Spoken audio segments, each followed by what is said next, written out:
الحمدللہ کفا وحبیبہ المصطفیٰ اما بعد فاعوذ باللہ من الشیطان الرجیم بسم اللہ الرحمن الرحیم ان الدین عند اللہ الاسلام آمنت باللہ صدق اللہ مولانا العظیم وصدق رسولہ النبی الامین الکریم ونحن علی ذلک لمن الشاہدین والشاکرین والحمدللہ رب العالمین۔ آئیے بلا تاخیر بارگاہ مصطفیٰ صلی اللہ علیہ وسلم میں اپنی غلامی کا ثبوت دیتے ہوئے جھوم کر بآواز بلند درود پاک پڑھیں۔ اللہم صلی علی سیدنا نبینا مولانا محمد بارک وسلم صلو علیہ السلام علیہ یا رسول اللہ صلی اللہ علیہ وسلم۔ ناظرین کرام، آج میں بلا تاخیر احکام قربانی کے متعلق چند مسائل آپ کی روبرو پیش کرنے کی جسارت حاصل کر رہا ہوں۔ آپ حضرات بغور سماعت کریں گے۔ سوال یہ ہے کہ قربانی کسے کہتے ہیں؟ جواب آپ ملاحظہ فرمائیں کہ مخصوص جانور کو مخصوص دنوں میں اللہ رب العزت کی بارگاہ میں قرب حاصل کرنے کے لیے یا نیکی کی نیت سے ذبح کرنا قربانی کہلاتا ہے۔ یہ آپ کو ملے گا در مختار رد مختار جلد نمبر 9 صفحہ نمبر 519 مکتبہ رسیدیہ۔ اب سوال یہ ہے کہ قربانی کا شرعی حکم کیا ہے؟ تو جواب ملاحظہ فرمائیں کہ قربانی کبھی واجب ہوتی ہے اور کبھی سنت و نفل ہوتی ہے۔ عید قربا صفحہ نمبر 11 مکتب اعلیٰ حضرت بحوالہ فتاوی عالمگیری جلد نمبر 5 صفحہ نمبر 291 مکتب الفرقان کراچی۔ اب تیسرے سوال یہ ہے کہ قربانی کس پر واجب ہے؟ تو جواب ملاحظہ فرمائیں کہ ہر مسلمان مرد و عورت جو بالغ ہو، مقیم ہو، یعنی مسافر نہ ہو، مالک نصاب ہو، آزاد ہو، تو اس پر قربانی واجب ہے۔ ہدایہ جلد نمبر 4 صفحہ نمبر 443 مکتب رحمانیہ لاہور۔ رد المختار در مختار جلد نمبر 9 صفحہ نمبر 521 تا 524 مکتب رشیدیہ۔ تو حضرات، اس سے معلوم ہوا کہ قربانی اس پر واجب ہوتی ہے کہ جس کے اندر درجہ ذیل کے 5 شرائط پائی جاتی ہو۔ اب 5 وہ شرائط کیا ہیں؟ وہ کون لوگ ہیں؟ تو آیا کہ پہلا مسلمان ہونا، دوسرا مقیم ہونا یعنی مسافر نہ ہونا، تیسرا آزاد ہونا یعنی غلام نہ ہونا، چوتھا بالغ ہونا یعنی نابالغ نہ ہونا، پانچواں مالک نصاب کا ہونا۔ اگر یہ 5 شرائط پائی جاتی ہے تو اس پر قربانی واجب ہے۔ اب حضرات آگے آپ ملاحظہ فرمائیں کہ اگر نابالغ مالدار ہو تو کیا اس پر قربانی واجب ہوگی؟ جواب ملاحظہ فرمائیں، نابالغ اگرچہ مالدار ہو اس پر قربانی واجب نہیں ہوگی۔ رد المختار در مختار جلد نمبر 9 صفحہ نمبر 525 مکتب رشیدیہ و فتاوی رضویہ جلد نمبر 20 صفحہ نمبر 369 رضا فاؤنڈیشن لاہور۔ ایک سوال اور، کیا عورت پر قربانی واجب ہوگی؟ جواب، اگر عورت مسلمان بالغ آزاد اور مالک نصاب ہو تو مرد کی طرح اس پر قربانی واجب ہوگی۔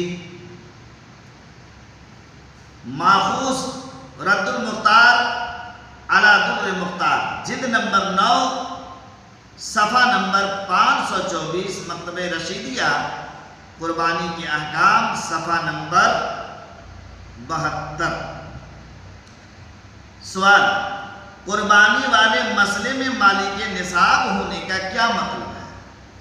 تو آپ ملاحظہ فرمائیں قربانی والے مسئلے میں مالک نصاب ہونے کا مطلب یہ ہے کہ قربانی کے دنوں میں اس شخص کے پاس 7.5 تولہ سونا یا 52.5 تولہ چاندی یا اتنی چاندی کی مالیت کے برابر مال تجارت یا اتنی چاندی کی مالیت کے برابر حاجت اصلیہ سے زائد سامان رکھتا ہو اور اس پر اتنا قرض نہ ہو کہ جس کو وہ ادا کرے تو ادا کرنے پر یا ادا کرنے کے بعد جو باتیں مالک نصاب کے اوپر گزر چکی ہے مالک نصاب کے باتیں جو اوپر گزری ہے وہ نصاب باقی نہ رہے.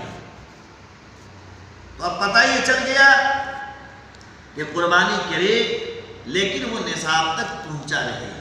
تو بہار شریعت حصہ نمبر 15 صفحہ نمبر 333 مکتبۃ مدینہ. اب یہ دیکھیں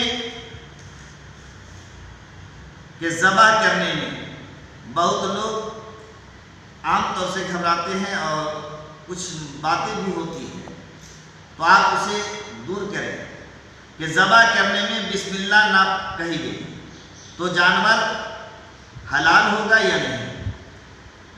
تو جواب ملاحظہ فرمائیں کہ ذبح کرنے میں قصداً بسم اللہ نہ کہی جانور حرام ہے. اور اگر بھول کر ایسا ہوا جیسا کہ بعض مرتبہ شکار کے ذبح میں جلدی ہوتی ہے اور جلدی میں بسم اللہ کہنا بھول جاتا ہے تو اس صورت میں جانور حلال ہے. ہدایہ جلد نمبر 2 صفحہ نمبر 347. تو حضرات اسی طرح سے ایک اور مسئلہ آپ سماعت کر لیں کہ ذبح کرتے ہوئے چھری اگر حرام مد تک پہنچ جائے یا سر کٹ کر جدا ہو جائے تو اس کا کیا ہوتا ہے, آخر کیا کرنا چاہیے؟ تو جواب ملاحظہ فرمائیں کہ اس طرح ذبح کرنا کہ چھری حرام مد تک پہنچ جائے یا سر کٹ کر جدا ہو جائے مکروہ ہے, مگر وہ ذبیحہ کھایا جائے یعنی کراہت اس فعل میں ہے نہ کہ ذبیحہ میں. ہدایہ 2 جلد نمبر 350. اب ایک باتیں سماعت کر لیں کہ عام لوگوں میں یہ مشہور ہے کہ ذبح کرنے میں اگر سر جدا ہو جائے تو اس سر کا کھانا مکروہ ہے. یہ کتب فقہ میں نظر سے نہیں گزری بلکہ فقہا کا ارشاد ہے کہ ذبیحہ کھایا جائے گا. اس سے یہی ثابت ہوتا ہے کہ سر بھی کھایا جائے. بہار شریعت حصہ نمبر 15 صفحہ نمبر 315. تو آپ حضرات کے درمیان میں نے آج چند مسائل بیان کرنے کی سعادت حاصل کی ہے. آپ حضرات سے میری گزارش ہوگی کہ آپ حضرات اللہ اور اس کے رسول کی رضا کے لیے, دنیا کے نام و نمود کے لیے نہیں بلکہ اللہ اور اللہ کے رسول جناب محمد رسول اللہ صلی اللہ علیہ وسلم کے رضا کے لیے آپ حضرات ضرور اس ویڈیو کو دیکھیں گے, یوٹیوب چینل کو سبسکرائب کریں گے, لائک کریں گے اور اپنے دوستوں احباب تک پہنچائیں اور ان سے آپ لائک و سبسکرائب کرنے کی کوشش کرائیں اور خود کو کریں. اللہ تبارک و تعالی آپ حضرات کو جزائے خیر عطا فرمائے. واخر دعوانا الحمدللہ رب العالمین. السلام علیکم ورحمۃ اللہ وبرکاتہ.